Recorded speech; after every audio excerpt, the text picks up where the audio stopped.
Hello friends, I will show the sixth game from the tournament.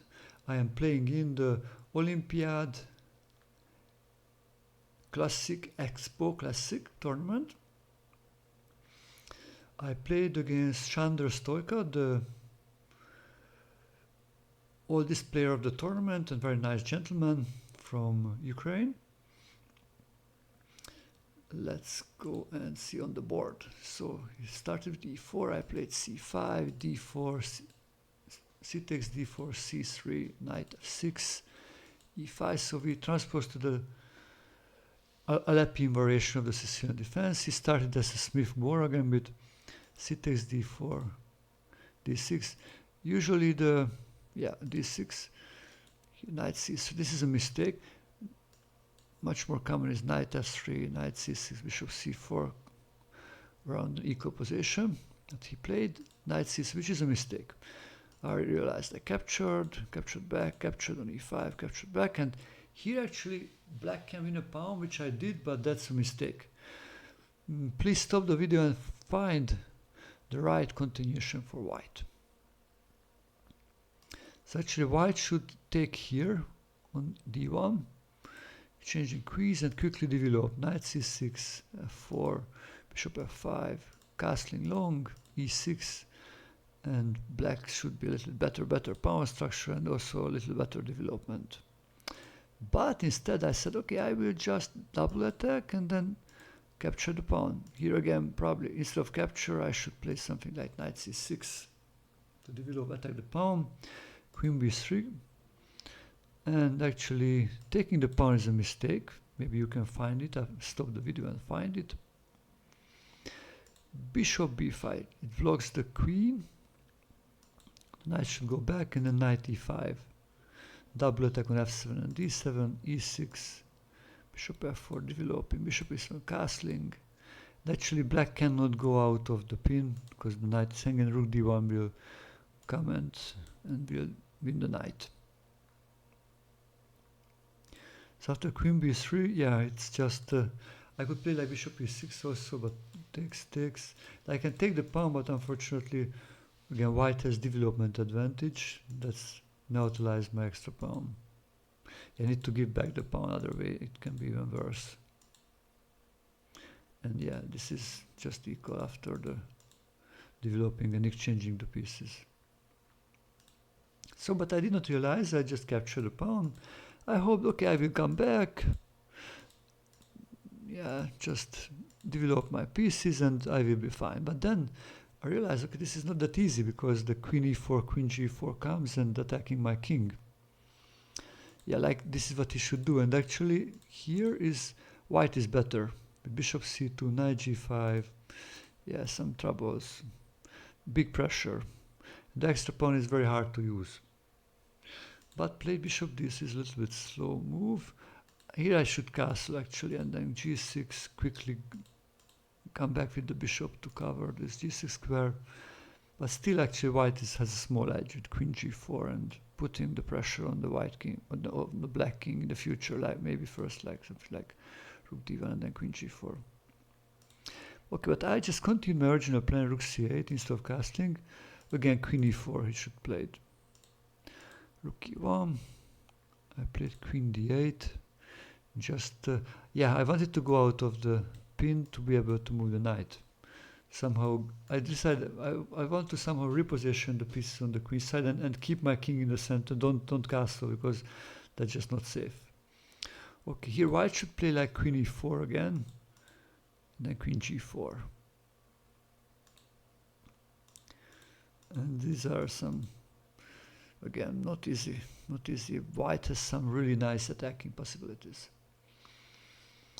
Okay, but instead he played queen e4, bishop e3, played knight b4, bishop b1 is probably still a mistake. Again, bishop e4, so he should play active, more active to keep the equality after this. Actually, if I play knight d5, it would be already like a small edge to queen b8. But I played a6, again, still keep the pawn. Okay, takes, rook c1, d8, and And here he should still play queen c4, bishop c, queen g4, so still attack here this side. Yeah, and this would be not easy. I think white still has the at least equal position, good compensation for the pawn. But instead played bishop c5, and here I made a mistake. Here I should just take it. Take, and then bishop c6 with knight d5, and I think black should be now, okay, probably a little better. With the extra pawn. I played bishop c6, and the problem here, if white plays, he could capture, and then force again the matters. If I take, then queen takes, and this pawn is just weak. Yeah, I need to give back the pawn. But that's equal. Instead he made a mistake, queen c4. I made a mistake capturing the knight. Instead I should have captured the bishop to make sure, and then take the knight and b6. He cannot take the knight because then with queen g5 I would, this check, I would win the rook. But I did capture the knight, and then instead of capture he did capture my knight. Capture the bishop on c5, takes back. And here I thought actually I'm fine. I will just play queen e7, castle, and then I'm winning with the extra pawn. The problem is he has active counterplay here, f3, blocking queen e7. And this is what I miss really, queen a7. Wow, look, if I castle, actually he can take the bishop because it's pawn is pinned, I cannot take back. Here I realized, okay, I have some problems. I played back to d8, and then actually if he would go back, then it would be probably a draw. If I play g6, yeah, maybe try to that way. That's the problem, is like bishop e4 is very aggressive. And then queen d6 comes. I still cannot castle. Probably exchange queens, and the rook endgame, again, he's too active, equalizing the extra pawn. So, but what happened? Here he made a mistake, and this is the game-losing mistake. Please find a way how black plays here. So I captured, recaptured, and castle. Okay, my king is safe. Still, I have a better pawns, extra pawns, so this is winning now, no matter what he's done. If he plays like queen b7, one important idea here, I should play queen d2 first. I cannot just go for the pawns, get those 2 pawns for this one, because then the a pawn is just too strong. It will equalize my extra pawn. Outside pass pawn saves the game. So here I should play like queen d2, active counterplay. Need to protect both of them. h6, h3, and now queen f4, and now he cannot defend both pawns. Take it, just save it. Yeah, and then it's important to save it so he will have no pass pawn. Okay, played rook b1.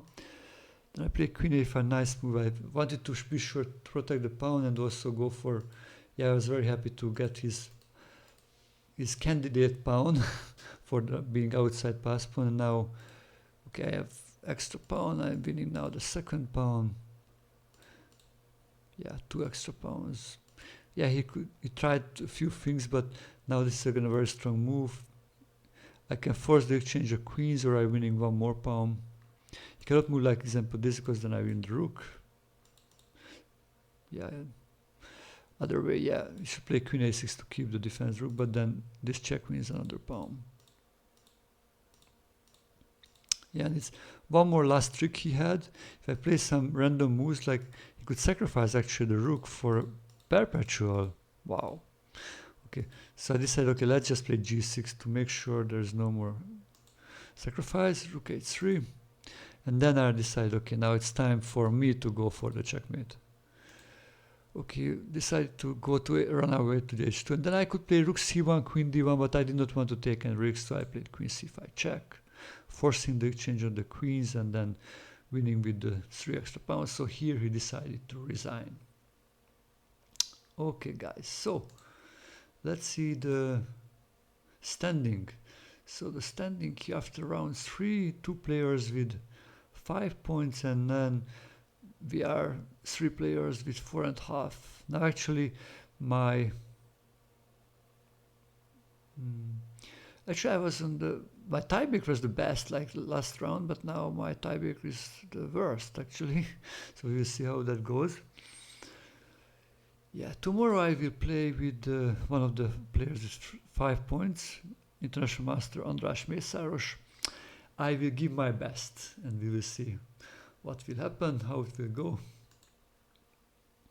I hope I can share my victory tomorrow with you. Hope to see you soon. See you tomorrow. Bye bye.